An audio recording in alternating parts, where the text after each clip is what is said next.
Ms. Hill, we welcome you. Good morning. And the floor is yours. Thank you. Mr. Chairman, members of the committee, at our last hearing last week, we discussed information that the intelligence community had available prior to September 11th, 2001, regarding the September 11th hijackers.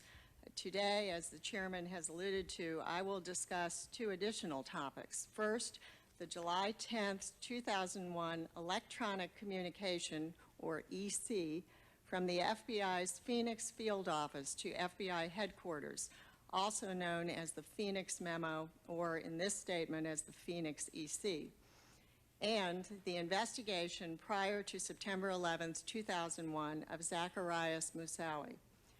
As mentioned last week, I want to again emphasize the significance of these areas, not just individually, but also, perhaps more importantly, when viewed collectively. Information regarding all three areas was available in the same section at the Federal Bureau of Investigation's headquarters in late August 2001. Two of these areas were addressed in the Director of Central Intelligence's Counter-Terrorist Center at approximately the same time. Yet, no one apparently saw the potential collective significance of the information, despite the increasing concerns throughout the summer of 2001 about an impending terrorist attack. I'm first going to discuss the Phoenix electronic communication. The FBI special agent in Phoenix, who I am told will be here testifying later this morning, who wrote the EC, told the Joint Inquiry staff that he first became concerned about aviation-related terrorism in the early 1990s. He was working on two cases in which Libyans with suspected terrorist ties were working for U.S. aviation companies. In addition, several bin Laden operatives had lived and traveled to the Phoenix area in the past, including a bin Laden lieutenant convicted for his role in the 1998 embassy bombings. The Phoenix agent believes that that individual established an Osama bin Laden support network in Arizona while he was living there, and that this network is still in place. In writing the EC, the Phoenix agent said he never imagined terrorists using airplanes as was done on September 11th. His primary concern was that Islamic extremists studying everything from aviation security to flying could be learning how to hijack or destroy aircraft and to evade airport security. In April 2000, the agent interviewed the individual who was to become the subject of the Phoenix EC. When he normally interviews young foreign nationals, he told us that they usually tend to be at least somewhat intimidated in their first contact with an FBI agent. By contrast, this individual told the agent directly that he considered the U.S. government and the U.S. military legitimate targets of Islam. In looking around the individual's apartment, the agent noticed a poster of bin Laden and another poster of wounded Chechnyan Mujahideen fighters. He was also concerned by the fact that this individual was from a poor Middle Eastern country and had been studying a non-aviation related subject prior to his arrival in the United States. Another incident that increased the agent's suspicion about Middle Eastern flight students in the Phoenix area. During a physical surveillance of the subject of the Phoenix EC, the agent determined that he was using a vehicle registered to another individual. In 1999, the owner of the car and an associate of his were detained for trying to gain access to the cockpit of a commercial airliner on a domestic flight. They were released after an investigation. The FBI closed the case, and the two were not prosecuted. A year later, the individual's name was added to the State Department's watch list after intelligence information was received indicating that he may have gotten explosive and car bomb training in Afghanistan. In August 2001, that same individual applied for a visa to re-enter the United States, and as a result of the watch listing was denied entry. In May 2001, the Phoenix agent became increasingly concerned by the number of individuals of potential investigative interest enrolled in aviation training. At that point, he began to draft the EC, which focuses on 10 individuals who were the subjects of FBI investigations. Not all were in flight training. Several were aeronautical engineering students, and one was studying international aviation security. One of the individuals under investigation was the primary focus of the Phoenix EC. That individual was a member of the Al-Muhajirun, whose spiritual leader was a strong supporter of bin Laden and who had issued a number of fatwas against the United States, one mentioning airports as a possible target. The subject of the Phoenix investigation was taking aviation-related security courses. As a member of the Al-Muhajirun, he was organizing anti-U.S. and anti-Israeli rallies and calling for jihad. The investigation of this individual led to the opening of investigations on 6 of his associates, also involved in aviation training. We asked the Phoenix agent whether he had received any intelligence from FBI headquarters or from other intelligence community agencies that contributed to the suspicions he raised in the EC. According to the agent, the Phoenix office did not receive FBI, intelligence community, or foreign intelligence service products on a regular basis.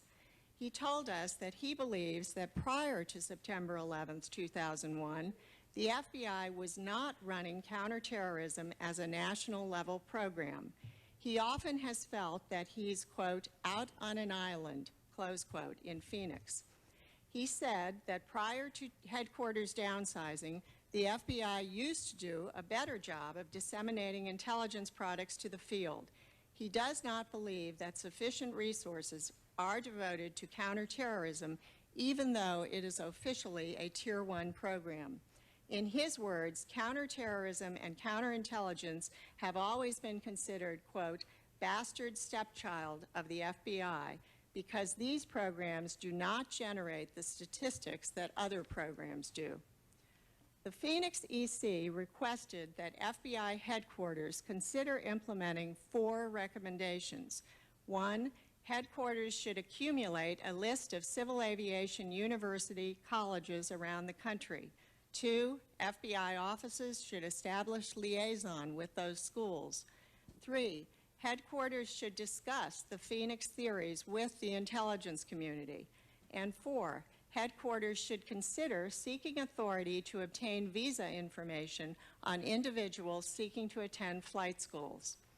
On July 30th, 2001, an intelligence assistant in the Radical Fundamentalist Unit, or RFU, at FBI headquarters assigned the lead on the Phoenix EC to an intelligence operations specialist. The RFU IOS, in turn, contacted an IOS, intelligence operations specialist, in the Osama bin Laden unit to effect a transfer. The UBLU IOS then consulted 2 other operations specialists, intelligence operations specialists, in her unit. Their discussions centered on the legality of the visa information proposal and whether it raised profiling issues. On August 7, 2001, the EC was forwarded to an intelligence analyst in the Portland office, stating that the document, quote, basically puts forth a theory on individuals being directed to come here to study aviation and their ties to extremists. Nothing concrete or whatever, but some very interesting coincidences. I thought it would be interesting to you, considering some of the stuff you were coming up with in PD, Portland. Let me know if anything strikes you, close quote. The Portland analyst has said that she had spoken to the IOS at the UBL unit on several occasions about the aviation-related ties of terrorist subjects in the Portland and Seattle areas. She did not take action on the communication or disseminate it any further, as it was only sent to her for informational purposes. On August 7, 2001, both IOSs decided that the lead should be closed. In the electronic system, the RFU IOS noted that the lead was, quote, covered, consulted with UBLU, no action at this time, will reconvene on this issue, close quote. The UBLU IOS maintains that she fully intended to return to the project once she had time to do additional research, but that September 11th occurred, and she had not yet had an opportunity to do so. Both IOSs also said that they considered assigning the Phoenix project to a headquarters analytic unit, but decided against it. In an interview with a supervisory agent in the UBLU, the staff was told that the EC should have been assigned to an analytic unit because it was a long-term, labor-intensive suggestion, and that analytic units would have more time to devote to it than the operational units. The chiefs of both the RFU and the UBLU informed the staff that they did not see the Phoenix communication prior to September 11th. Moreover, neither remembers even hearing about the flight school issue until after September 11th. The manner in which FBI headquarters handled the Phoenix EC provides a valuable window into the FBI's operational environment prior to September 11th and illustrates several procedural weaknesses that have been recognized and are currently being addressed. The manner in which the EC was handled demonstrated how strategic analysis took a back seat to operational priorities prior to September 11. That many in the U.S. government believed an attack of some type was imminent in the summer of 2001 apparently only served to further de-emphasize strategic analysis. For example, the IOS handling the Phoenix EC was primarily concerned with an individual in the EC who was connected to individuals arrested overseas. The IOS paid less attention to the flight school theories. For his part, the RFU chief said he was seeing about 100 pieces of mail daily and could not keep up. His solution was to assign the review of intelligence reports to his IOS. Even the analytic unit responsible for strategic analysis was largely producing tactical products to satisfy the operational section. In fact, there was no requirement to handle projects with nationwide impact, such as Phoenix, any different than any other project. This now has been changed. Any lead of the type, such as Phoenix, represented must now be raised to the section chief level. The handling of the Phoenix EC also exposed information sharing problems between FBI headquarters elements. A number of analysts commented that the UBLU and the RFU frequently do not share information with the International Terrorism Analytic Unit. Had the project been transferred to the analytic unit, the capability to conduct strategic analysis on al-Qaeda was limited because 5 of the unit's analysts had transferred into operational units. The handling of the Phoenix EC also illustrates the extent to which technological limitations affect information flow at the FBI. A number of individuals who were addressees on the EC stated that they did not see it prior to September 11th. The FBI's electronic system is not designed to ensure that all addressees on a communication actually receive it. Furthermore, the system is capable of recognizing units only if they are precisely designated in the leads section. Otherwise, a unit would not receive the communication. In fact, the electronic system was considered so unreliable that many FBI personnel, both at the field offices and at headquarters, used email instead. Several FBI personnel interviewed conceded that it was possible that routine leads on which there was no direct communication were falling through the cracks. The Joint Inquiry staff has been informed that the FBI recently determined that there are 68,000 outstanding and unassigned leads assigned to the Counterterrorism Division dating back to 1995. Since many FBI personnel have not been using the electronic system for these purposes, it is difficult to know how many of these leads have actually been completed. We are told that the Counterterrorism Division's management is currently looking into this situation. FBI officials have noted, both in public statements and in congressional testimony, that the September 11th hijackers did not associate with anyone of investigative interest. However, there is some evidence that hijacker Hani Hanjour, who was unknown to the intelligence community and law enforcement agencies prior to September 11th, 2001, was an associate of an individual mentioned in the Phoenix EC. This individual had been engaged in flight training in the United States, and the FBI believed that he was possibly a radical fundamentalist. The FBI believes that as early as 1997, Hanjour and the individual named in the Phoenix EC trained together at a flight school in Arizona. Several instructors at the flight school say that they were associates, and one thinks they may have carpooled together. The FBI has confirmed at least 5 occasions when the Phoenix subject and Hanjour were at the flight school on the same day. On one occasion in 1999, the flight school logs indicate that Hanjour and this individual used the same plane. According to the flight instructor, the individual mentioned in the EC was there as an observer. The rules of the school were such that for this individual to observe, Hanjour would have had to approve of his presence in the aircraft. Another individual informed the FBI that this individual named in the EC and Hanjour knew each other, both from flight training and through a religious center in Arizona. The FBI's evidence linking the two in the summer of 2001 is not as strong.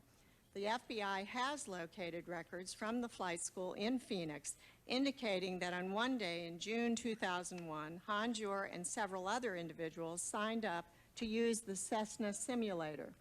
The next day, the 2 individuals who signed up with Hanjour the previous day came to the facility with the individual mentioned in the Phoenix EC. Another employee of the flight school has placed Hanjour and the individual together during that time frame, although she was not completely confident in her identification. The FBI attempted to investigate this individual in May of 2001, but discovered that he was out of the country. The FBI was apparently unaware that he had returned to the United States soon after and may have been associating with Hanjour and several other Islamic extremists. A Phoenix agent told the staff that had the individual been in the country in May 2001, they would have opened an investigation. However, the Phoenix office generally did not open investigations on individuals who they believed had permanently left the United States. The Phoenix office also did not notify the INS, State Department, or the CIA of their interest in this individual. No one can say whether the FBI would have developed an investigative interest in Hanjour had they opened an investigation on the individual mentioned in the Phoenix EC prior to September 11th. If the hijackers were, in fact, associating with individuals of investigative interest, there are more significant questions as to whether or not they should have come to the FBI's attention prior to the attacks. These associations continue to raise questions about the FBI's knowledge and understanding of the radical fundamentalist network in the United States prior to September 11th. The Phoenix EC was not the first occasion that the FBI had been concerned about terrorist groups sending individuals to the United States for aviation study. Neither the individual involved in drafting the Phoenix EC nor the FBI personnel who worked on it at headquarters were aware of this broader context.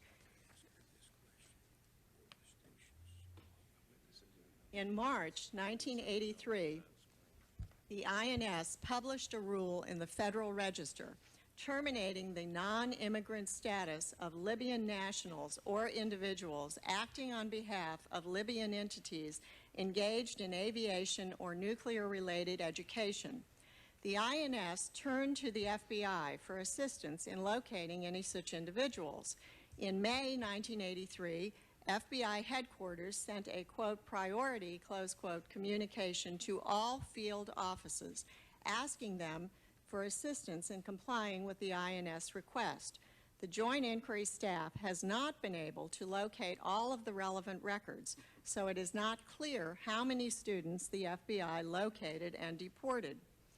In 1998, the chief pilot of the FBI's Oklahoma City field office contacted an agent on the counterterrorism squad to inform him that he had observed large numbers of Middle Eastern males at Oklahoma flight schools. An intra-office communication to the counterterrorism squad noted the chief pilot's concern that the aviation education might be related to planned terrorist activity, and his speculation that light planes would be an ideal means of spreading chemical or biological agents. The communication was sent to the office's Weapons of Mass Destruction control file. It appears to have been for informational purposes only. There is no indication that any follow-up action was either requested or conducted. The FBI also received reporting in 1998 that a terrorist organization might be planning to bring students to the United States for training at flight schools.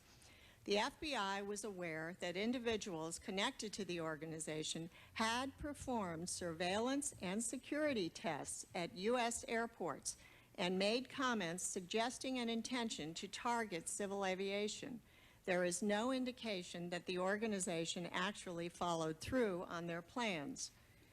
In 1999, reporting was received that yet another terrorist organization was planning to send students to the United States for aviation training. The purpose of this training was unknown, but the terrorist organization leaders viewed the requirement as being, quote, particularly important, close quote, and were reported to have approved an open-ended amount of funding to ensure its success. In response, an operational unit in the counterterrorism section at FBI headquarters sent a communication to all 24 field offices, asking them to pay close attention to Islamic students in their area from the target country who were engaged in aviation training. The communication requested that field offices, quote, task sources coordinate with the INS and conduct other logical inquiries in an effort to develop an intelligence baseline, close quote, regarding this terrorist group's use of students. To date, we have found no indication that the FBI field offices conducted any investigation after receiving the communication. In November 1999, the FBI sent a letter to INS explaining the intelligence and requesting a database search for individuals studying in the United States from the target country. According to interviews, the INS never provided any information in response to the request. The project was subsequently assigned to the International Terrorism Analytic Unit at FBI headquarters. The analyst assigned to the project determined that there were 75 academic institutions offering flight education in the United States and an additional 1,000 flight schools. In November 2000, the analyst sent a communication to the FBI field offices informing them that no information was uncovered concerning this terrorist group's recruitment of students studying aviation, and stated that, quote, further investigation by FBI field office is deemed imprudent, close quote, by FBI headquarters. The former unit chief of the operational unit involved in this project told the Joint Inquiry staff that he was not surprised by the apparent lack of vigorous investigative action by the field offices. In his opinion, the field offices did not like to undertake difficult, labor-intensive projects like this with a high risk of failure. He told us that the FBI's culture often prevented headquarters from forcing field offices to take investigative action that they were unwilling to take. The Phoenix EC was also sent to 2 investigators in the FBI's New York field office who specialize in Osama bin Laden cases. They were asked to, quote, read and clear, close quote, but were not asked to take any follow-up action. A joint inquiry staff audit of electronic records shows that at least 3 people in New York saw the EC prior to September 11th. It does not appear to have received much attention or elicited much concern. 2 of the 3 do not recall the communication prior to September 11th. The third remembered reading it, but said it did not resonate with him because he found it speculative. The New York agents stated that they were well aware that Middle Eastern men frequently came to the United States for flight training. A communication noting that Middle Eastern men with ties to bin Laden were receiving flight training in the United States would not necessarily be considered particularly alarming, because New York personnel knew that individuals connected to al-Qaeda had previously received flight training in the United States.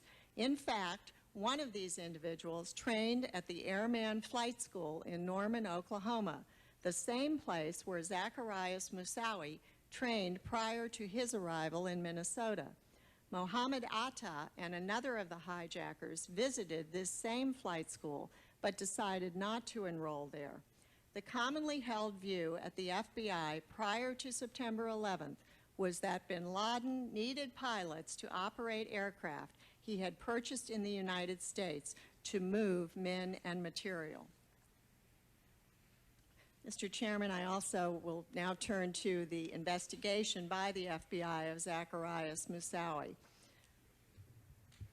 Zacharias Moussaoui also first came to the attention of the FBI during the summer of 2001. Ms. Hill, may I interrupt for a Yeah. moment, please? We are advised that there is a vote on in the Senate, and I yield to Senator Graham.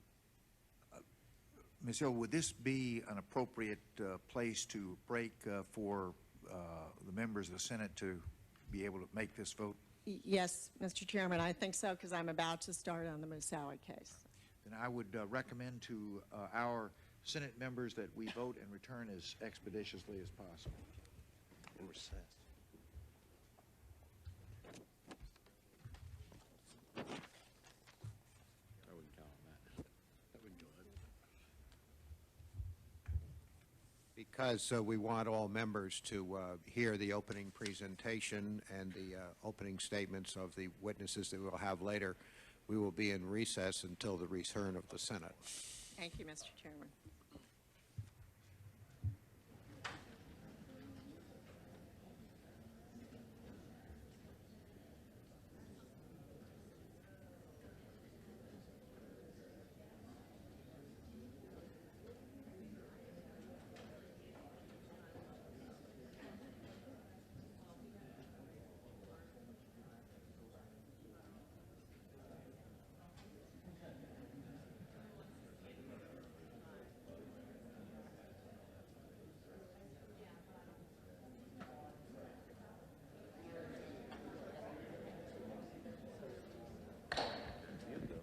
The committee will please come back to order, and we will continue the hearing, which has been suspended for the vote of the Senate.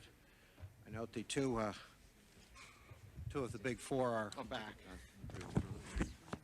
I also would like to, with great pride, take a moment of privilege and introduce to our colleagues on both sides the leadership of tomorrow from Southwest Florida. We have about 25 of the students and seniors who are up here with the congressional classroom, who are observing this hearing for a while this morning. And these folks worked hard to get here. They will be here for a week following members around, learning about the executive branch and so forth. It's an excellent idea, and I urge other colleagues to consider it. It's the most rewarding thing I think I do as a member of Congress, is have the privilege of hosting these folks and following up with them. We've been doing it for 14 years, and many of them gone on to be great leaders. So it's a useful thing. If any other of the members has similar here, we will be glad to recognize them as we go along. Returning to the business at hand, Ms. Hill. Thank you, Mr. Chairman. Zacharias Moussaoui also first came to the attention of the FBI during the summer of 2001, at a time when the intelligence community was detecting numerous indicators of an impending terrorist attack against U.S. interests. Moussaoui has been indicted and faces a criminal trial this fall. Among other things, Moussaoui has been charged with federal charges of conspiracy to commit aircraft piracy, quote, with the result that thousands of people died on September 11th, 2001, close quote. In order to avoid affecting the course of that proceeding, the Joint Inquiry staff has limited the amount of detail in this presentation while attempting to provide a general understanding of the facts of the investigation.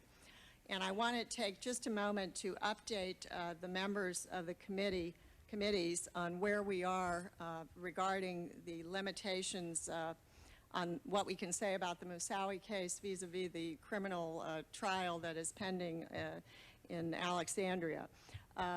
We had been working very closely with the Justice Department, and this is not a classification issue. This was over and above the review of the statement because of classification issues. We have been working very closely with the Justice Department to ensure that in no way we prejudice Mr. Moussaoui's right to a fair trial in the criminal case. And as of last Friday, the Justice Department, I believe it was last Friday, the Justice Department had filed a motion with Judge Brinkema, who is presiding over the criminal case, to clarify what the FBI witnesses who will be here this morning when I finish to testify can and cannot say in their testimony about the Moussaoui case. And the concern was that under the local rule 57 in the federal court in Virginia, that they would be prohibited from talking about some very broad categories of information, including, and I'll just mention a few, obviously anything that would comment on Mr. Moussaoui's guilt or innocence, anything that would reveal what trial witnesses would be testifying to, statements of witnesses, and also anything relating to statements of the defendant himself, Mr. Moussaoui. The Justice Department had asked the court to clarify to what degree that would limit the witness's ability to answer questions, and basically had asked that the court basically clarify those limitations so that we would know how to proceed this morning.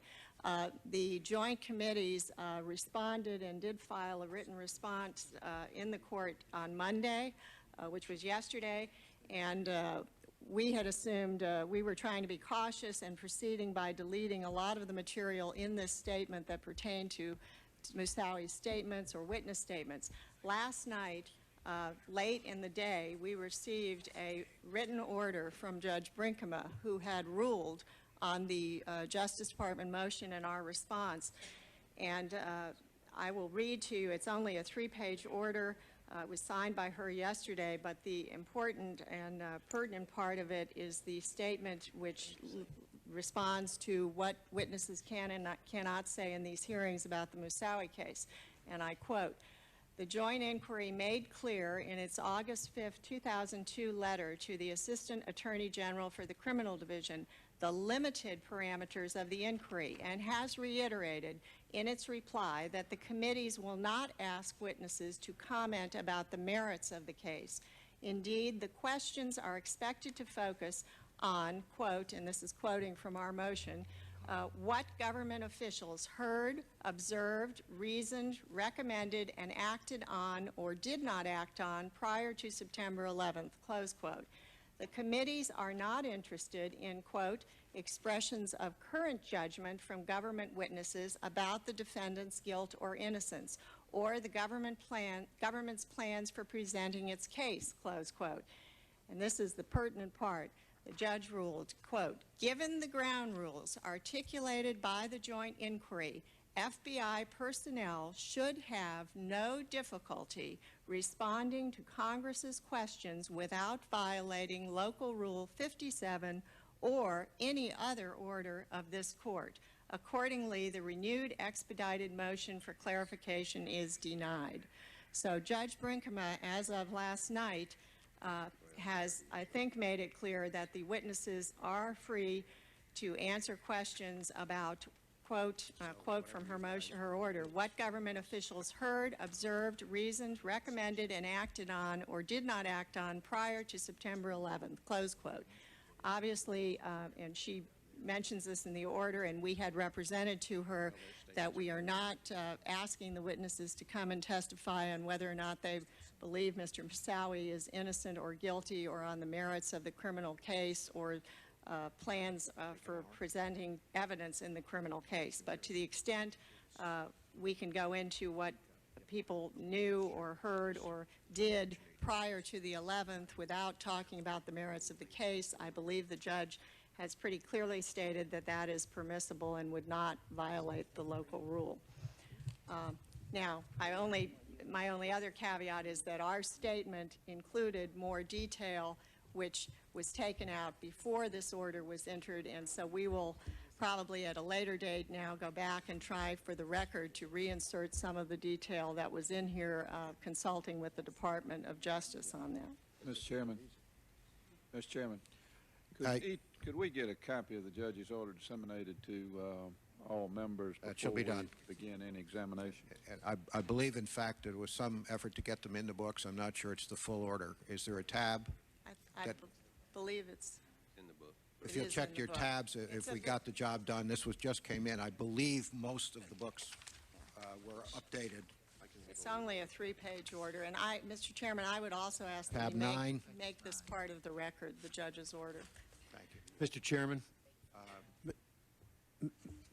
Yes, sir. Mr. Chairman, when the material is reinserted and then put in the record, could Ms. Hill give us a copy of the reinsertion highlighting the material which has been reinserted, which was not in her report, which she is presenting today? The answer to that, Senator, is yes. In fact, the principals have discussed a way to do that this morning and make sure everybody understands what has been of particular interest to us, which we are now free to highlight again. All right, with that caveat, I will proceed to read the highlights of this statement. Our review of the FBI's investigation to date has identified 3 issues in particular to which I would draw members' attention. The differences in the way the FBI field offices and headquarters components analyzed and perceived the danger posed by the facts uncovered during the FBI's investigation of Moussaoui prior to September 11th. The tools available to the FBI under the Constitution and laws of the United States to investigate that danger, notably the Foreign Intelligence Surveillance Act, FISA, and whether FBI personnel were well organized and informed about the availability of those tools, and whether the substance, clarity, and urgency of the threat warning provided by the FBI to other parts of the intelligence community corresponded to the danger that had been identified. The FBI's focus at the time Moussaoui was taken into custody appears to the staff to have been almost entirely on investigating specific crimes and not on identifying linkages between separate investigations or on sharing information with other U.S. government agencies with counter-terrorist responsibilities. No one at FBI headquarters apparently connected Moussaoui, the Phoenix memo, the possible presence of Khalid al-Midhar and Nawaf al-Hazmi in the United States, and the flood of warnings about possible terrorist attacks during the summer of 2001. The staff has determined that Moussaoui contacted the Airman Flight School in Norman, Oklahoma on September 29, 2000, and expressed interest in taking lessons to fly a small Cessna aircraft. On February 23rd, he entered the United States at Chicago's O'Hare Airport, traveling on a French passport that allowed him to stay in the United States with a visa for 90 days. On February 26th, he began flight lessons at Airman Flight School. On August 11th, 2001, Moussaoui and his roommate, Hussein El Attas, arrived in Eagan, Minnesota, and checked into a hotel. Moussaoui began classes at Pan Am Flight School there on August 13, 2001. While Airman Flight School provided flight lessons in piloting Cessnas and similar small aircraft, Pan Am Flight School provided ground training and access to a Boeing 747 flight simulator used by professional pilots. Most of Pan Am's students are either newly hired airline pilots who use the flight simulator for initial training, or are active airline pilots who use the equipment for an update or refresher training. Although anyone can sign up for lessons at Pan Am, the typical student has a pilot's license, is employed by an airline, and has several thousand flight hours. Moussaoui had none of these qualifications. Based on concerns expressed by a private citizen, the FBI's Minneapolis field office opened an international terrorism investigation of Moussaoui on August 15, 2001. Agents of the INS share space and work closely with the FBI in Minneapolis, and were able to immediately determine that Moussaoui had been authorized to stay in the United States only until May 22nd. Thus, Moussaoui was out of status at the time, August, that the FBI began investigating him. On the same day the Minneapolis field office learned about Moussaoui, it asked both the CIA and the FBI's legal attaché in Paris for any information they had or could get on Moussaoui. They also informed FBI headquarters of the investigation.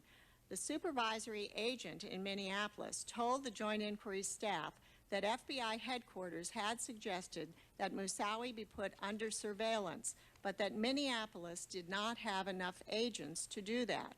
The Minneapolis agents also believed that it was more important to prevent Moussaoui from getting any additional flight training. After Moussaoui's detention, the Minneapolis supervisory agent called the office's legal counsel and asked if there was any way to search Moussaoui's possessions without his consent. He was told he had to obtain a search warrant.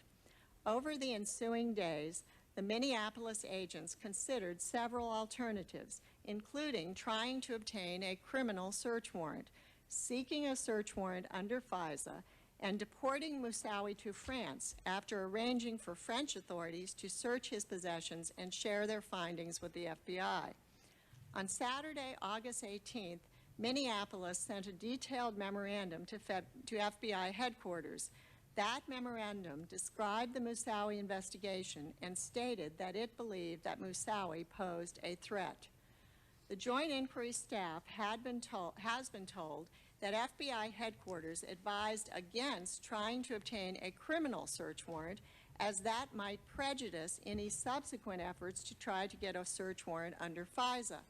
Under FISA, a search warrant could be obtained if they could show there was probable cause to believe Moussaoui was an agent of a foreign power and either engaged in terrorism or was preparing to engage in terrorism.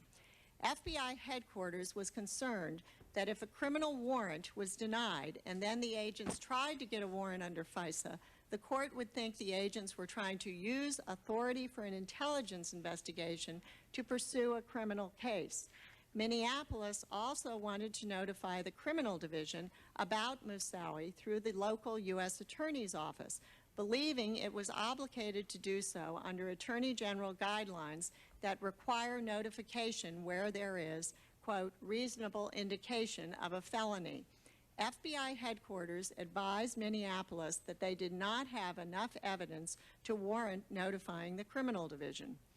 The FBI case agent in Minneapolis had become increasingly frustrated with what he perceived as a lack of assistance from the Radical Fundamentalist Unit, RFU, at FBI headquarters. He had had previous conflicts with the RFU over FISA issues and believed headquarters was not being responsive to the threat Minneapolis had identified. The Minneapolis case agent contacted an FBI official who was detailed to the CTC. The Minneapolis agent shared the details of the Moussaoui case with him and provided the names of associates that had been connected to Moussaoui. The Minneapolis case agent has told the staff that he was looking for any information that CTC could provide that would strengthen the case linking Moussaoui to international terrorism. On August 21, 2001, the case agent sent an email to the supervisory special agent in the RFU who was handling this matter, urging that the United States Secret Service in Washington, D.C. be apprised of the threat potential there indicated by the evidence. The RFU agent to whom the email was addressed said that he told the Minneapolis agent that he was working on a notification to the entire intelligence community, including the Secret Service, about the threat presented by Moussaoui. The RFU supervisory agent sent a teletype on September 4, 2001, recounting the FBI's interviews of Moussaoui and al-Attas and other information it had obtained in the meantime. The teletype, however, did not place Moussaoui's actions in the context of the increased level of terrorist threats during the summer of 2001, nor did it provide its recipients with any analysis of Moussaoui's actions or plans or information about what type of threat he may have presented. On Wednesday, August 22nd, the legal attaché's office in Paris provided its report. That report began a series of discussions between Minneapolis and the RFU at headquarters, focusing on whether a specific group of Chechen rebels were a recognized foreign power, one that was on the State Department's list of terrorist groups and for which the FISA court had previously granted orders. The RFU agent believed that the Chechen rebels were not a recognized foreign power, and that even if Moussaoui were to be linked to them, the FBI could not obtain a search warrant under FISA. Thus, the RFU agent told the Minneapolis agents that they needed to somehow connect Moussaoui to al-Qaeda, which he believed was a recognized foreign power. Unfortunately, this dialogue was based on a misunderstanding of FISA. The FBI's Deputy General Counsel told the Joint Inquiry staff that the term, quote, recognized foreign power, close quote, has no meaning under FISA, and that the FBI can obtain a search warrant under FISA for an agent of any international terrorist group, including the Chechen rebels. But because of this misunderstanding, Minneapolis spent the better part of 3 weeks trying to connect the Chechen group to al-Qaeda. Ultimately, the RFU agent agreed to submit Minneapolis FISA requests to the attorneys in the FBI's National Security Law Unit for review. The FBI attorneys advised the RFU agent that the evidence was insufficient to link Moussaoui to a foreign power. The attorneys told our staff that if they had been aware of the Phoenix memo, they would have forwarded the FISA request to the Justice Department's Office of Intelligence Policy Review. They reasoned that the particulars of the Phoenix memo changed the context of the Moussaoui investigation and made a stronger case for the FISA warrant. None of them saw the Phoenix memo before September 11th. 2 FBI agents assigned to the Oklahoma City Field Office's International Terrorism Squad visited Airman Flight School in Norman, Oklahoma, regarding Moussaoui on August 23rd. In September of 1999, one of those agents had been assigned a lead to visit the same flight school concerning another individual who had been identified as bin Laden's personal pilot and who had received flight training at Airman.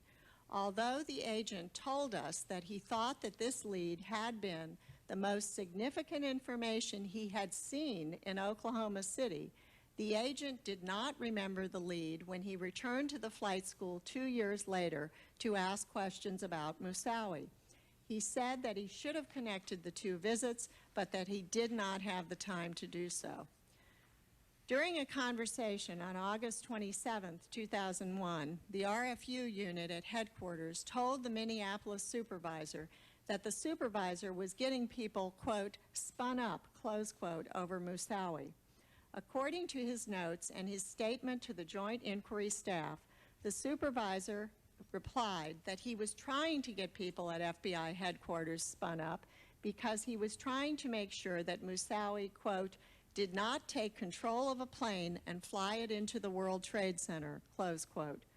The Minneapolis agent said that the headquarters agent told him, quote, "That's not going to happen. We don't know he's a terrorist. You don't have enough to show he is a terrorist. You have a guy interested in this type of aircraft. That is it," close quote. The headquarters agent does not remember this exchange. The Minneapolis supervisor told the staff that he had no reason to believe that Moussaoui was planning an attack on the World Trade Center. He was merely trying to get headquarters attention. On August 28, 2001, after reviewing the request for a search warrant, the RFU agent edited it and returned the request to Minneapolis for comment. The RFU agent says that it was not unusual for headquarters agents to make changes to field submissions, in addition to changes made by the NSLU and OIPR. The major substantive change that was made was the removal of information about connections between the Chechen rebels and al-Qaeda. After the edit was complete, the RFU agent briefed the FBI Deputy General Inquiry staff that he agreed with the RFU agent that there was insufficient information to show that Moussaoui was an agent of a foreign power. After that briefing, the RFU agent told Minneapolis that the information was even less sufficient than he had previously thought, because Moussaoui would actually have to be shown to be a part of a movement or an organization. After concluding that there was insufficient information to show that Moussaoui was an agent of any foreign power, the FBI's focus shifted to arranging for Moussaui's planned deportation to France on September 17th. Although the FBI was no longer considering a search warrant under FISA, no one revisited the idea of attempting to obtain a criminal search warrant, even though the reason for not attempting to obtain a criminal search warrant, the concern that it would prejudice a request under FISA, no longer existed. On Thursday, September 4th, 2001, FBI headquarters sent a teletype to the intelligence community and other U.S. government agencies, including the FAA, providing information about the Moussaoui investigation. The teletype noted that Moussaoui was being held in custody, but did not describe any particular threat that the FBI thought he posed. For example, whether he might be connected to a larger plot. The teletype also did not recommend that the addressees take any action or look for any additional indicators of a terrorist attack, nor did it provide any analysis of a possible hijacking threat or provide any specific warnings. The following day, the Minneapolis case agent hand-carried the teletype to 2 employees of the FAA's Bloomington, Minnesota office and orally briefed them on the status of the investigation. The 2 FAA employees told our staff that the FBI agent did not convey any sense of urgency about the teletype and did not ask them to take any specific action regarding Moussaoui. He just wanted to be sure the FAA had received the cable. The final preparations for Moussaui's deportation were underway when the September 11th attacks occurred. And I want to just add, in conclusion, a few comments. The staff has described 3 series of events pertaining to al-Midhar and al-Hazmi, the Phoenix EC, and Zacarias Moussaoui, each of which raises significant questions in their own right. In the wake of the September 11th attacks, they also illustrate the danger of seeing events in isolation from each other. In our view, taken together, they clearly demonstrate how our counterterrorist efforts must be based on comprehensive and current understanding of the overall context in which terrorist networks like al-Qaeda operate. During last week's hearing, we focused on the story involving al-Midhar and al-Hazmi and the problems which it illustrated about the use of information derived from intelligence gathering activities in criminal investigations. This morning, I want to comment on the 2 matters we discussed in today's testimony. The second matter, the Phoenix EC, also illustrates the intelligence community's strengths and weaknesses. An FBI agent perceived, amidst a profusion of cases, that terrorists could use the well-developed system of flight training education in the United States to prepare an attack against us. The field agent understood that it was necessary to go beyond individual cases and to undertake an empirical analysis broader than the geographic limits of a single field office. The idea was submitted to FBI headquarters, where, for a variety of reasons, it generated almost no interest. First, no one gleaned from the FBI's own records that others at the Bureau had previously expressed concerns about possible terrorists at U.S. flight education institutions. Second, anticipating future threats has not been a significant part of the FBI's general approach to its work. Third, the highest levels of the intelligence community had not communicated effectively to its personnel the critical importance of analyzing information in light of the growing awareness of an impending terrorist attack in the summer of 2001. Finally, FBI management did not perceive it would be useful to simply alert others at the FBI to the danger that one of its field offices had perceived. As for the third matter, one can see in the pre-September 11th handling of the case of Zacarias Moussaoui a myopic focus within both the FBI and the DCI's CTC on the case at hand. An FBI field agent and his supervisor saw a potential threat, were concerned about the possibility of a larger plot to target airlines, and reported their concerns to FBI headquarters. The Moussaoui information was also shared with the DCI's CTC. But neither FBI headquarters nor the DCI's CTC linked this information to warnings emanating from the CTC in the summer of 2001 about an impending terrorist attack, nor did they see a possible connection to information available on August 23, 2001, that bin Laden operatives had entered the United States. The same unit at FBI headquarters also had the Phoenix EC, but still did not sound any alarm bells. No one will ever know whether a greater focus on the connection between these events would have led to the unraveling of the September 11th plot. But clearly, it might have drawn greater attention to the possibility of a terrorist attack within the United States, generated a heightened state of alert regarding such attacks, and prompted more aggressive investigation and intelligence gathering regarding the information that our government did possess prior to September 11th. Mr. Chairman, that concludes my statement this morning.